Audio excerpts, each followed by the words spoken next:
Heading abroad for a wedding, my husband's accusatory tone took me aback. And you call yourself a wife? He sneered.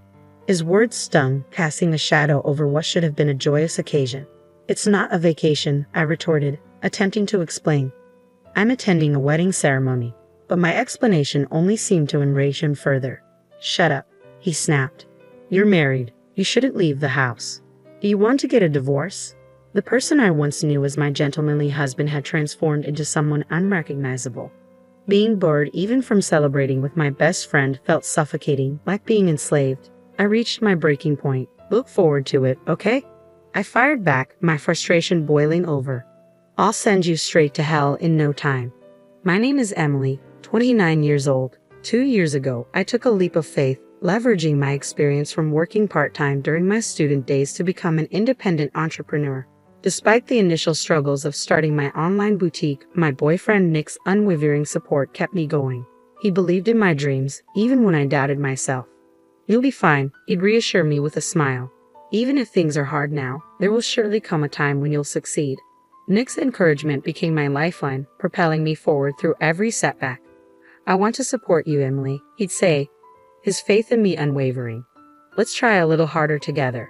With Nick by my side, I found the strength to persevere. So, despite the challenges, I made the decision to continue running my shop, knowing that with Nick's support, anything was possible. I fully utilized social media networks, SNS, to market my business in the gaming niche, which resulted in a significant boost in online exposure. Thanks to this strategy, I witnessed a remarkable increase in the number of customers. My target demographic spans a wide age range, ensuring a large user base for my business. Since everything operates online, I'm spared the costs of rent and labor. This setup allows me to manage my business seamlessly alongside household chores without feeling overwhelmed. With stability achieved, I now enjoy a decent income. However, amidst the success, one thing troubles me deeply: my husband's growing indifference towards me. As my business flourished, his words and actions turned colder by the day. I traced the beginning of this rift back to a seemingly inconsequential incident a few months ago. Upon reaching my sales target for the previous month, I was elated. I rushed to share the news with my husband, Nick, who had just returned from work. Nick, listen, I began excitedly. What's the rush? You seem worked up, he replied. I did it. I hit my sales target for last month. You set quite a high goal, he remarked casually. Yes, we've been close for a while, but I finally achieved it last month. I couldn't have done it without your support. Thank you, I expressed gratefully. Ah, good for you, Nick responded, his tone indifferent. I'm tired today. I'm going to take a shower and head to bed. With that, he left his bag on the sofa and retreated to bed without even touching the dinner I had prepared. I had anticipated his reaction given how supportive he had always been. So when I excitedly shared the news of reaching my sales target, I expected him to share in my joy. Yet his response was lukewarm at best. Was he simply tired? I wondered. I had hoped for a celebratory moment between us, making his subdued reaction all the more surprising. Despite my disappointment, I couldn't compel my weary husband to feign happiness. As days passed, his demeanor towards me cooled gradually. Initially, I brushed it off as fatigue or a passing mood, but as weeks turned into a pattern of indifference, I grew uneasy. Soon, his disdain became palpable.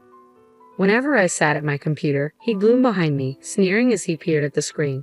Checking your sales, he taunt, timing his interruptions deliberately, trying to show off how busy you are. Bewildered, I retort, it's not like that, Nick. You're the one who's been distant lately. His response pierced through me. Phew, it's exhausting, he sighed, exasperation lacing his words. I trudged home exhausted from work, only to be greeted by someone so emotionally charged. Emotional? Why do you always speak like that? I lament, hoping to share some good news. I've been trying hard, and you've always supported me. That's what pisses me off about you, he retorts sharply. I couldn't care less about your sales. Try improving your housekeeping skills a bit instead of getting excited about such things. His words sting, and I try to reason. There's no need to talk like that. But he's relentless. Quit showing off how busy you are with work. Do it again, and I'm out of here. Got it? Feeling crushed by his harshness, tears begin to well in my eyes. Instead of offering comfort, he wears a sneering smile, a demeanor I've never seen before, a demonic grin that sends shivers down my spine. From that day on, his attitude deteriorates further. I'm no longer allowed the freedom to speak as I used to, always tiptoeing around him, fearing his reaction. Then, a glimmer of light amidst the darkness. I find a wedding invitation for my best friend in our mailbox. Elena and I have been close since school days, and her wedding overseas feels like a beacon of hope in my oppressive daily life. But before I can share the news, my husband discovers the invitation. "What's this?" he demands, his expression sour as he reads through it.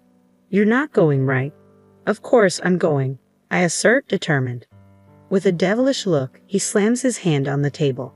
"You are not," he growls, his voice ominous.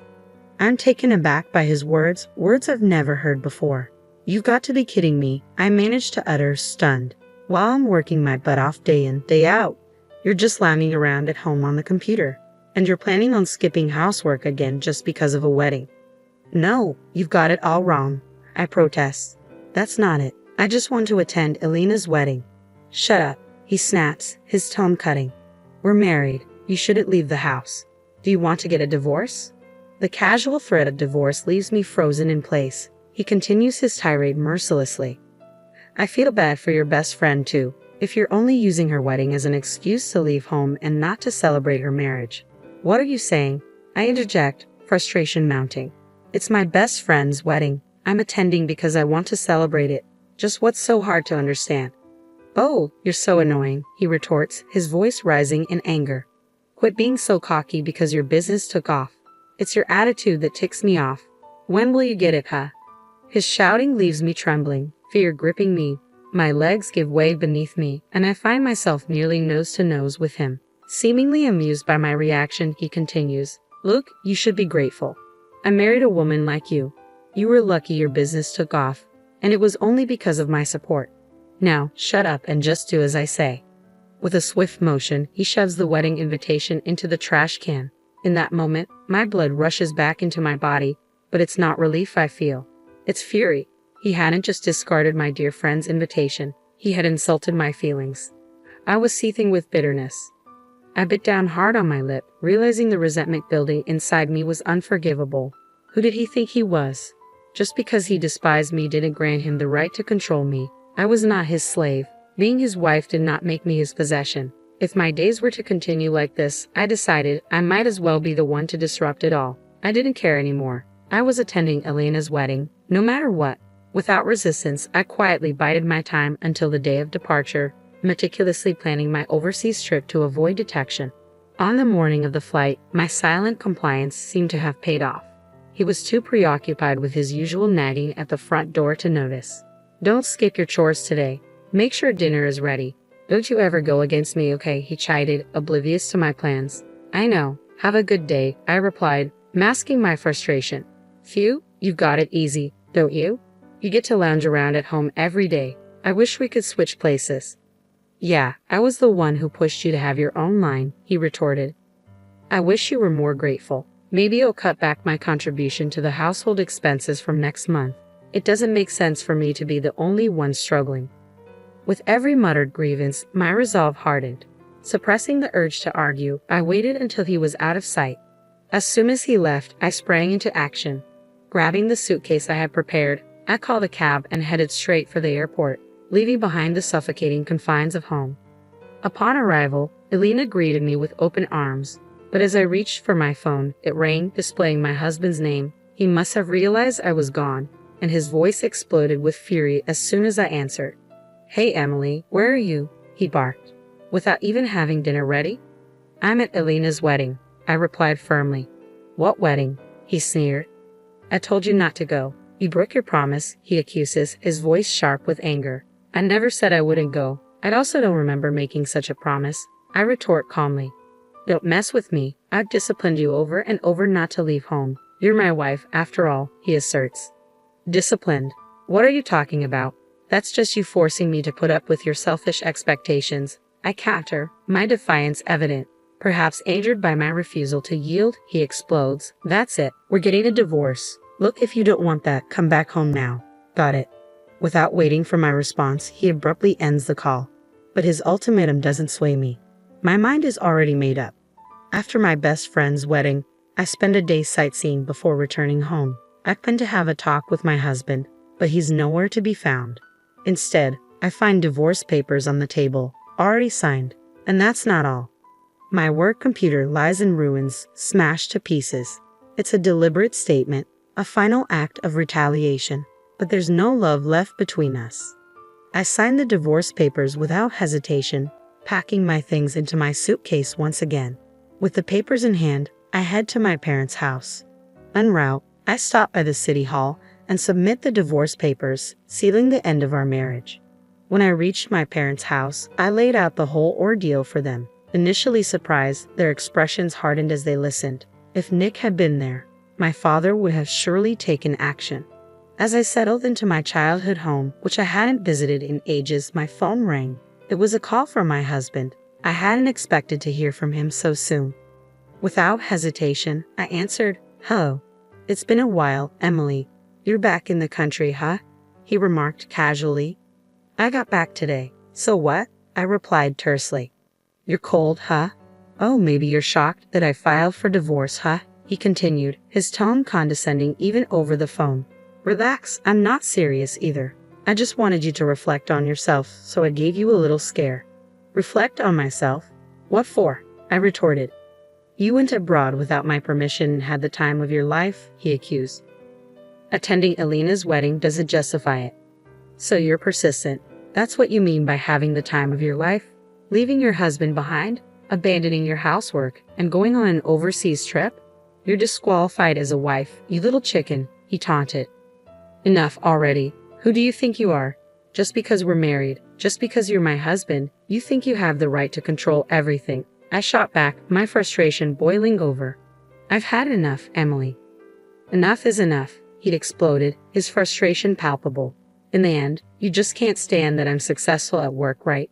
You don't like having a wife who earns more than you. You're such a deadbeat. It's pathetic to be jealous of your own wife. If it bothers you so much, go ahead and make more than I do." "Emily, did you just say that?